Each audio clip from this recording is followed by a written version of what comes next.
Hello guys, welcome back to my channel. चलिए story की starting करते हैं। स्टोरी की स्टार्टिंग वहीं से होती है जब लायन क्लैन में हर साल की तरह एक फेस्टिवल आप कह सकते हो रखा जाता है, जिसमें बड़े बड़े क्लैन्स के लोग आते हैं और काफ़ी क्लैन को इन्विटेशन भेजा जाता है ताकि उनके क्लैन में आए, हिस्ट्री के बारे में जाने, वहाँ की वैदिक चीज़ों के बारे में जाने और भी गुस्सों के बारे में अच्छे से जाने, ताकि रिश्ते और जो है मजबूत हो, अच्छे हों। और इसलिए सारे सेक्ट्स जो हैं वहाँ विज़िट करने हर साल आते हैं। और जब इस बार वो आए थे तो मतलब इस बार कुछ डिफरेंट था। डिफरेंट ये था कि दरफीन भी था और वहाँ लैंजन भी आया था, क्योंकि वो गुसू का सेकंड प्रिंस था, तो ऑफकोर्स उसे सच कराना ज़रूरी था, क्योंकि वो अब ऐसे ही तो नहीं आ सकता। तो इसलिए वो बहुत ही अच्छे से ड्रेसअप होकर आया था। हाँ, काफ़ी सिंपल ड्रेसअप था, बट वो इतना इतना ज़्यादा सुंदर लग रहा था कि सब उसे देखते रह गए थे और किसी की निगाह लैंदन पे से नहीं हट रही थी। और तब हमें एक न्यू कैरेक्टर के बारे में पता चलता है जो कि लैंदन को कहीं ना कहीं काफ़ी पसंद करता था बहुत पहले के टाइम से, क्योंकि लैंदन और उसकी जो हमारा सेम थी और वो काफ़ी बचपन में एक दूसरे से मिल भी चुके हैं। और इसलिए उसे लैंदन के नेचर के बारे में पता है कि वो कैसा है। वो कम बहुत बात करता है, उसे डिस्टेंस रखना पसंद है, उसे ये चीज़ नहीं पसंद। और अभी तक लैंदन उससे ओपन नहीं हुआ, बट हाँ, वो कहीं ना कहीं लैंदन को पसंद करता था। बट जब वो आया तब उसे रियलाइज़ हुआ है कि लैंजन उसका अब नहीं हो सकता, बिकॉज़ ऑलरेडी वो किसी से प्यार कर चुका है। और वो ये बात उसके मुंह पे कहता है, क्लियर बिल्कुल साफ साफ शब्दों में कहता है। हाँ, उसे कहीं ना कहीं बुरा लगता है कि जिससे वो प्यार करता था वो अब किसी और का हो चुका है, बट अब वो कुछ नहीं कर सकता है क्योंकि काफ़ी ज़्यादा देर हो चुकी है उसके आने में। और वो रियलिटी को एक्सेप्ट करता है हार्ट ब्रेक के साथ और फैसला करता है कि अगली बार वो किसी से प्यार करेगा तो देख कर करेगा। और वो ये देखेगा ज़रूर कि अगर वो किसी से प्यार करे तो वो लेट ना हो जाए, वो टाइम पे पहुँचे। वहाँ का सीन शिफ्ट होता है और प्रेजेंट का दिखाया जाता है, जहाँ लैंजन जो है वीन को इनमें ले आता है और आराम से रूम पे लिटा देता है। पर विंग था, उसे काफ़ी ज़्यादा चढ़ चुकी थी। वो कुछ भी बड़बड़ाया जा रहा था, कभी चल रहा था, कभी बाहर जाने की कोशिश कर रहा था और लैंदन सिर्फ उसे संभाल रहा था और बहुत ही कामली उसे संभाला था। ये नहीं उसे पैनिक कर रहा है या फिर वो गुस्सा हो रहा है या चिढ़ रहा है, ऐसा कुछ नहीं था। वो बहुत ही एक सॉफ्ट स्माइल के साथ विंग को संभाल रहा था। उसे ना गुस्सा आ रहा था, ना चिढ़ हो रही थी कि मुझे अब इसे संभालना पड़ेगा, ऐसा कुछ नहीं था। वो बहुत ही कामली उसे हैंडल कर रहा था और किसी भी चीज़ पे उसकी गुस्सा नहीं कर रहा था। काफ़ी बार तो विंग ने एक बात को 4 बार रिपीट किया था और लैंजन ने उसकी चारों बार एक ही बात को बहुत ध्यान से सुना था। ये नहीं कि उसने यही बात तो अभी 1 मिनट पहले बोली है कि दूसरी बार मैं इस बात को क्यों सुनूँ? नहीं, पर उसने जितनी बार बोली है वो उसने उतनी बार ही ध्यान से सुनी है, क्योंकि वो बात विंग ने जो कही है इसलिए लैंजन के लिए तो इम्पोर्टेंट ही थी। तो इसलिए वो गौर से उस बात को सुन रहा था। लैंजन देख रहा था कि विंग कैसी-कैसी हरकतें कर रहा है, वो उसे क्या-क्या बता रहा है। कभी-कभी तो वो अपनी बचपन की बातें बताते-बताते अचानक से अपनी जवानी के टाइम में आ जाता था। तो कभी-कभी इमेजिन करने लगता था कि उसकी और लैंडन की शादी हो गई है। और कभी-कभी इमेजिन करने लगता था कि शादी के बाद अगर उनका झगड़ा होगा, तो वो कैसे झगड़ेंगे। जिसे सुन-सुन कर लैंडन को हँसी आ रही थी और अपनी हँसी को कंट्रोल करने की कोशिश कर रहा था और विंग को भी हैंडल करने की कोशिश कर रहा था। और वो ये सोच रहा था कि सच में तुम्हें बहुत चढ़ गई है। तुम्हें ये नहीं पता कि तुम क्या कह रहे हो। हाँ, कभी तो तुम्हें युनमक याद आ जाता है, अपना बचपन याद आ जाता है और कभी कभी मैं याद आ जाता हूँ। हमारी पहली मुलाकात याद आ जाती है। सच में तुम्हें अगली बार से मैं इतनी नहीं पीने दूंगा। हालांकि तुम काफ़ी ज़्यादा क्यूट लग रहे हो, पर फिर भी इतनी पीनी सेहत के लिए अच्छी नहीं है। हम्म, तब लैंदन वीन को बेड पे बिठाते हुए कहता है, अब बहुत हो गया वी, सो जाओ, ठीक है, रात हो रही है, रात, सुबह बात करेंगे, सो जाओ, ठीक है। ये कह के लैंदन जाने लगता है तो विंग लैंदन का हाथ पकड़ के अपनी तरफ खींच लेता है और कहता है, एक तो सपने में तुम मेरे आए हो, ऊपर से सपने में से भी चले जाओगे। ये बात गलत है लैंदन, ठीक है। सपने में मैं तुम्हें कहीं नहीं जाने दूंगा। आखिर ये सपना है, ऐसे कैसे तुम मुझे सपने में भी छोड़ के जा सकते हो। मैं मानता हूँ तुम बहुत ज़्यादा खूबसूरत दिखते हो, टैलेंटेड भी हो, अमीर भी हो, अच्छे खानदान से भी हो, तो इसका मतलब क्या, इसका मतलब क्या तुम घमंड करोगे? अच्छी बात है कि नहीं, बिल्कुल अच्छी बात नहीं है। घूसू के नियम में तो ये भी है ना कि घमंड नहीं कर सकते, तो ऐसे घमंडी नहीं बनते। तुम यहाँ से नहीं जा सकते, सुनाई दे रहा है तुम्हें? तब लैंडन स्माइल करता हुआ कहता है, मैं यहाँ से कहीं नहीं जा रहा हूँ, ठीक है? हाँ, तुम्हें मैं कितनी बार समझाऊँ कि मैं कहीं नहीं जा रहा हूँ। लेट क्यों नहीं जा रहे हो तुम? हुआ क्या है तुम्हें, हाँ? तब विंग कहता है, मुझे प्यार हो गया तुमसे, वो बहुत ज़्यादा वाला, इतना ज़्यादा वाला। देखो, इतना ज़्यादा प्यार करता हूँ मैं तुमसे, इसलिए मुझे अच्छा नहीं लगता कि तुम किसी से भी बात करो। उससे बात करते हो तो मुझे अच्छा नहीं लगता। हालांकि वो लड़का हैंडसम था, पर मुझसे ज़्यादा नहीं ना। ये देखो मेरे चेहरे को, मैं ज़्यादा हैंडसम हूँ। कितना ज़्यादा हैंडसम हूँ ना? तब लैंजन कहता है, हाँ, हैंडसम हूँ, बहुत ज़्यादा हैंडसम, सबसे ज़्यादा तुम ही हैंडसम हो। खुश? तो अब तुम लेट जाओ, मैं पानी लेकर आ रहा हूँ।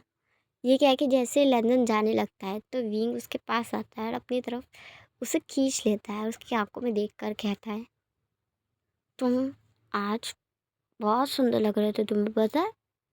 बहुत ज़्यादा सुंदर लग रहे थे, बहुत। इसलिए ना तुम आज से वो वाली ड्रेस नहीं पहनोगे, बिल्कुल भी नहीं पहनोगे, क्योंकि सब तुम्हें घूर घूर के देख रहे थे, घूर घूर के देख रहे थे तुम्हें वो सब। मुझे अच्छा नहीं लग रहा था, क्योंकि तुम्हें घूरने का हक सिर्फ मुझे मुझे है, क्योंकि तुम मेरे हो, मेरा प्यार हो ना। तो किसी और की हिम्मत कैसे हुई कि तुम्हें घूर के देखे? लैंजन सिर्फ मेरा है। तब लैंजन स्माइल करते हुए कहता है, हाँ बेशक, मैं सिर्फ विंग का हूँ, और तुम्हें नहीं पसंद तो नहीं पहनूंगा अगली बार से वो ड्रेस, ठीक है? अब मुझे छोड़ो, पानी लेने जाना है मुझे। तब विंग कहता है, नहीं, मैं नहीं छोड़ूंगा। तुम मैं छोड़ दिया तो तुम वापस नहीं आने वाले। मैं नहीं छोड़ूंगा, मैं नहीं छोड़ूंगा। जिसे छोड़ देता वो मेरे पास कभी वापस नहीं आता। माँ का हाथ भी एक बार छोड़ा था, वो अब तक वापस नहीं आई। तुम्हारा हाथ भी छोड़ दिया तो तुम भी नहीं आओगे। नहीं, मैं नहीं छोड़ूंगा हाथ, मैं नहीं छोड़ूंगा हाथ। तब लैंजन विंग की तरफ देखने लगता है और कहता है, शांत हो जाओ, ठीक है? मैं नहीं जा रहा कोई, ठीक है? यहीं हूँ, तुम्हारे साथ खड़ा हूँ, कहीं नहीं जा रहा हूँ। रोना रोना बंद कर दो वी, मैं नहीं जा रहा कहीं। मत छोड़ो हाथ मेरा, ठीक है? पकड़ के रहना है, पकड़ के रहो, रो मत। तब विंग कहता है, तुम्हें पता है रंजन, माँ बाबा मुझसे बहुत प्यार करते थे, बहुत ज़्यादा। उनका लाडला बेटा था मैं। माँ मेरे लिए अपने हाथों से खाना बनाती और मुझे अपने हाथों से खिलाती थी। बाबा जब भी बाहर से आते तो मेरे लिए खिलौने लाते थे, मेरे साथ खेलते थे, मुझे नई नई चीज़ें सिखाते थे। माँ कहानियाँ पढ़ती थी, मेरे बाल बनाती थी, मेरे लिए कपड़े चुनती थी, बहुत प्यार करती थी, बहुत ज़्यादा। सबसे ज़्यादा प्यार करते थे मेरे माँ बाबा मुझे। फिर एक दिन मेरे माँ बाबा को बाहर जाना था, तो मेरा मन बहुत घबरा रहा था। मैंने उन्हें मना किया कि वो आज ना जाए, पर माँ ने कहा कि वो जल्दी आ जाएंगे। मैंने उनका हाथ कस के पकड़ लिया था कि मैं उन्हें जाने नहीं दूंगा। तब माँ ने मुझे समझाते हुए कहा कि वो वापस आ जाएंगे, ठीक है? ये कह के माँ ने अपना हाथ मुझसे छुड़ा लिया। उस दिन के बाद से वो कभी नहीं लौटे, कभी नहीं लौटे मेरे पास। मैं मैं क्या करूँ? तब लैंजन विंग को शांत करता हुआ कहता है, मेरी तरफ देखो, देखो मेरी आंखों में लैन, देखो मेरी आंखों में वी, मेरी आंखों में देखो।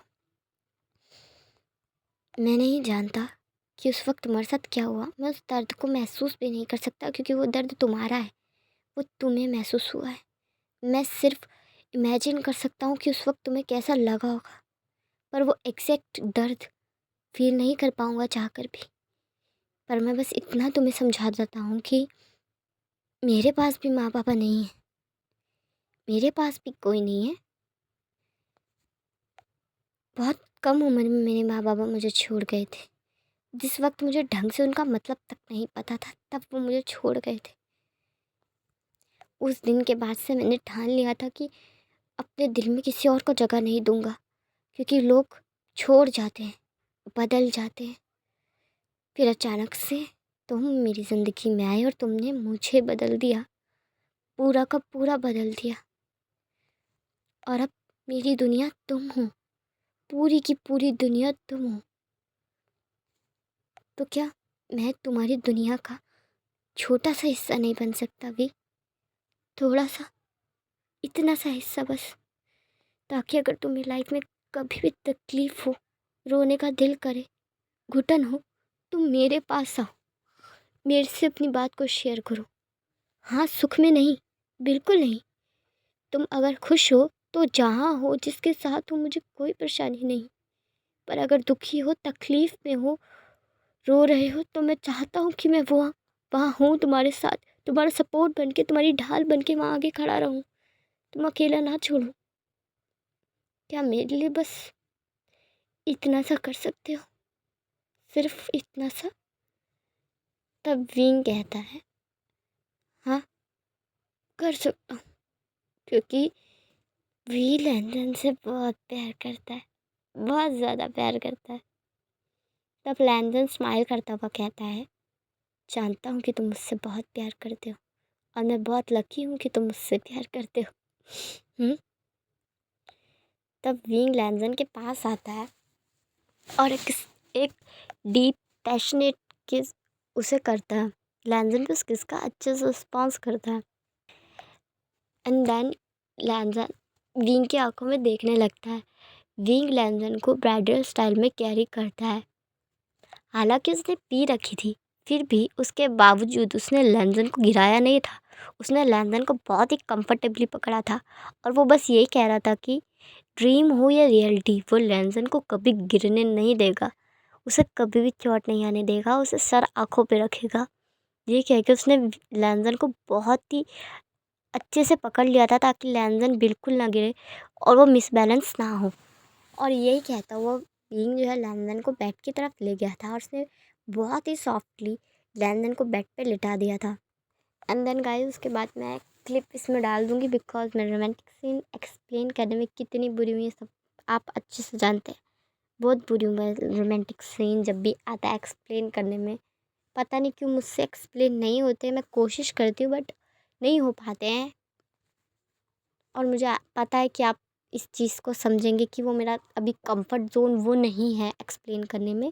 बट हाँ, धीरे धीरे हो सकता है मेरा कंफर्ट ज़ोन हो जाए वो, मैं तब एक्सप्लेन ज़रूर करूँगी। बट जब तक के लिए आप ये क्लिप देख लीजिएगा। आई होप आपको ये क्लिप अच्छी लगेगी, और क्लिप के बारे में मैं गाइस आपसे हमेशा कहती हूँ, मुझे ज़रूर बताइएगा, क्योंकि क्लिप मैं बहुत मेहनत से ढूंढती हूँ। चाहे कोई भी क्लिप मैं ऐड करूँ, मैं बहुत मेहनत से ढूंढती हूँ, तो थोड़ा सा उसके लिए भी कमेंट कर दीजिए, मुझे अच्छा लगेगा सच में। तो चलिए कहानी के प्रेजेंट पे आते हैं।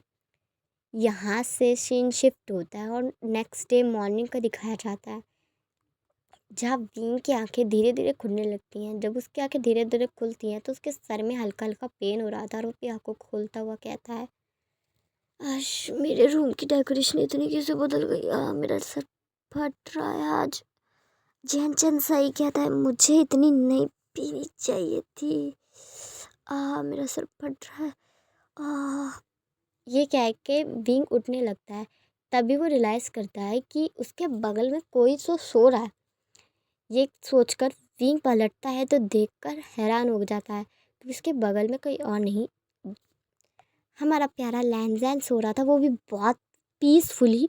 और वो भी इतनी देर तक, लाइफ में पहली बार लैंज़ैन इतनी देर तक सोया था, क्योंकि वो टाइम का कितना पंचुअल है वो आप और मैं अच्छे से जानते हैं। और वो अब तक सो रहा है, सूरज उग चुका है, रोशनी चेहरे पे पड़ रही है, पर लैंज़ैन अभी भी बेफिक्र होकर हमारा सो रहा है।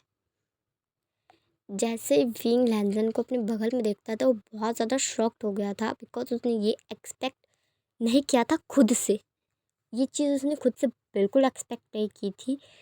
और वो खुद की तरफ देखने लगता है, एंड देन लैंज़न की तरफ देखने लगता है, फिर आसपास के सिनेरियो की तरफ देखने लगता है, और वो अंदाज़न लगाता है कि यहाँ क्या हुआ होगा, क्योंकि सिचुएशन से उसे हिंट मिल रहा था। फिर भी वो अंदाज़ा लगाने की कोशिश करता है, अपने माइंड में अच्छे से जोर देने की कोशिश करता है कि कल क्या हुआ था और जो वो सोच रहा है वो बिल्कुल भी ना हुआ हो। ये सोचता हुआ अपने सर पे हाथ रख लेता है, अपनी आँखों को बंद करके डीपली जो है कल के बारे में सोचने लगता है। हालाँकि उसे कल के बारे में सब कुछ तो पूरा याद नहीं आता, बट उसे इतना याद आता है कि वो पार्टी में थे एंड देन वो गुस्से में वहाँ से चला गया था। उसके बाद उसने बहुत सारी ड्रिंक की थी एंड देन शायद उसके सपने में लैंडन आया था और उसे अपने साथ लेके जा रहा था और विंग उसे फॉलो कर रहा था। बट विंग को पता चलता है कि वो सपना नहीं था, वो सब रियलिटी थी। लैंडन सच में पार्टी छोड़कर, इतनी बड़ी पार्टी छोड़कर जो कि उसके घर की पार्टी है और वो वहाँ का राजकुमार है, उसके बावजूद वो चीज़ छोड़कर वो विंग को ढूंढने आया था और वो विंग को लेके गया था इनमें। और कैसे विंग ने लैंडन को परेशान किया, उसे वो सब चीज़ें याद आने लगती है, बट प्रॉपरली नहीं। हाँ, कुछ कुछ जो सीन थे छोटे छोटे वो उसे याद आने लगते हैं। जन उसे वो सीन याद आता है कि क्या हुआ था कल रात, प्रॉपरली जो सोचने की वो कोशिश कर रहा था, वो प्रे कर रहा था अंदर अंदर कि वो चीज़ वो बिल्कुल ना हो, बिल्कुल ना हो जैसे वो सोच रहा है। बट वो निकलता उसके दिल से अपोजिट है। जो दिल में वो सोच रहा था ये ना हो, बट निकलता वो है जो दिमाग सोच रहा था कि यही हो सकता है। और जैसे ही उसे अंदाज़ा होता है कि कल रात क्या हुआ होगा, वो खुद पे गुस्सा था, बहुत ज़्यादा गुस्सा था, उसके आँख में आंसू थे। वो खुद से हेट कर रहा था बिकॉज़ वो ये नहीं कर सकता, ये बिल्कुल नहीं कर सकता। उसने खुद से एक्सपेक्ट नहीं किया था क्योंकि उसने ये क्या किया। वो उससे प्यार करता है, बहुत ज़्यादा प्यार करता है, खुद से ज़्यादा शायद लैंडन से प्यार करता है। बट वो ये भी जानता है कि लैंडन की एज अभी कितनी कम है, विंग के मुकाबले तो कम ही है ऑफ कोर्स, बट उसकी एज रियल में भी कम है काफ़ी ज़्यादा। और वो दूसरा गुस्सू का सेकंड प्रिंस है। और अभी और विंग ने डिसाइड किया था कि लैंडन की पढ़ाई ख़त्म होने के बाद वो जेवोजुन से उसकी और लैंडन की शादी की बात करेगा। एंड देन उसने अब क्या की कर दिया, क्योंकि उसे खुद पता है कि लैंडन की उम्र इतनी कम है, उसके बावजूद उसने लैंडन की पूरी लाइफ ख़राब कर दी बिल्कुल। ये उसके पॉइंट ऑफ व्यू से था कि उसे ऐसा लग रहा था कि उसने लैंडन की लाइफ ख़राब कर दी, उसकी वजह से अब लैंडन की करियर डिस्ट्रॉय हो गया है। सब उस पे पॉइंट करेंगे, उसे ताने कसेंगे, उसे ब्लेम करेंगे, ये सब वो इमेजिन कर रहा था। और खुद से गिल्टी फील हो रहा था उसे, खुद से एक तरह का कहते हैं ना, उसे बहुत खुद पे गुस्सा आ रहा था, बेकार लग रहा था कि वो ये नहीं कर सकता, ये उसने क्या गलती कर दी, कैसे वो ये कर सकता है। उसका लव तो प्योर था, इतना ज़्यादा प्योर, बट इस प्योरिटी में ये चीज़ कहाँ से आ गई। उसके माइंड ने ये सब कब सोचा, कब इमेजिन किया, क्योंकि विंग फ्लर्ट करता है बट वो ऐसे थॉट, डीपली इतने थॉट वो किसी के लिए नहीं रखता। तो वो ऐसा लैंजन के बारे में कैसे सोच सकता है और ऐसा कर कैसे दिया उसने। इस चीज़ से उसे इतना ज़्यादा बुरा लगता है कि वो डिसाइड करता है कि नहीं, अब वो आगे सर्वाइव नहीं कर सकता। वो लैंजन को कैसे फेस करेगा, वो अपनी फैमिली को कैसे फेस करेगा, वो लैंजन की फैमिली को कैसे फेस करेगा, लैंडन से क्या कहेगा कि लैंडन ने उस पर इतना भरोसा किया, उसे इतना प्यार किया, वो सब कुछ छोड़ के उसके पास उसे ढूंढने आया, उसका इतना ख्याल रखा, और विंग ने क्या किया, उसका करियर ख़त्म कर दिया, उसकी लाइफ डिस्ट्रॉय कर दी। लैंडन की आंखों में वो नफ़रत, वो गुस्सा वो बर्दाश्त नहीं कर सकता। इससे अच्छा उसे लगता है कि वो अपनी लाइफ को ही एंड कर ले, बिकॉज वो अपने प्यार को तो नफ़रत करते बर्दाश्त नहीं करेगा कि उसका प्यार उससे प्यार करे। ओके, प्यार उसका प्यार उससे प्यार ना करे ये भी ओके है, बट जिस इंसान से आप प्यार करते हो जब वो बदले में नफ़रत करे तो दैट इज़ नॉट ओके। ये सोचता हुआ जो विंग जो है अपनी तलवार को उठा लेता है, अपने गले पे जो है रख ही लेता है कि देन लैंडन की आंखें खुलती है धीरे धीरे, क्योंकि काफ़ी टाइम हो गया था और अब उसका माइंड भी उसे उठने को कह रहा था। जैसे वो अपनी आँखों को खोलता है धीरे धीरे, मतलब क्योंकि वो भी हल्की नींद में था, बट सामने का नज़ारा देखकर उसकी नींद अचानक से उड़ जाती है, उसकी आँखें पूरी खुल जाती है, उसकी बॉडी वेकअप हो गई थी एंड वो भाग कर जाता है, बीन से उसकी तलवार अलग करता है और बहुत ही गुस्से में शाउटिंग वॉइस में कहता है कि वो ये अभी क्या कर रहा था, वो उसे एक्सप्लेन करेगा कि अभी क्या करने वाला था। तब विंग जो है लैंजन की तरफ देखने लगता है, क्योंकि उसके शरीर पे बाइटिंग मार्क्स थे, उसके शरीर पे स्क्रैचिंग मार्क्स थे। जिसे देखकर उसे और ज़्यादा खुद पे गिल्ट फील आने लगता है, गुस्सा, जो खुद पे गुस्सा बढ़ गया था उसका। तो चलिए गाइस, मैं इस पार्ट को यहीं एंड करती हूँ। आपको ये पार्ट कैसा लगा मुझे कमेंट में ज़रूर बताइएगा। वीडियो को लाइक, चैनल को सब्सक्राइब ज़रूर कर दीजिएगा।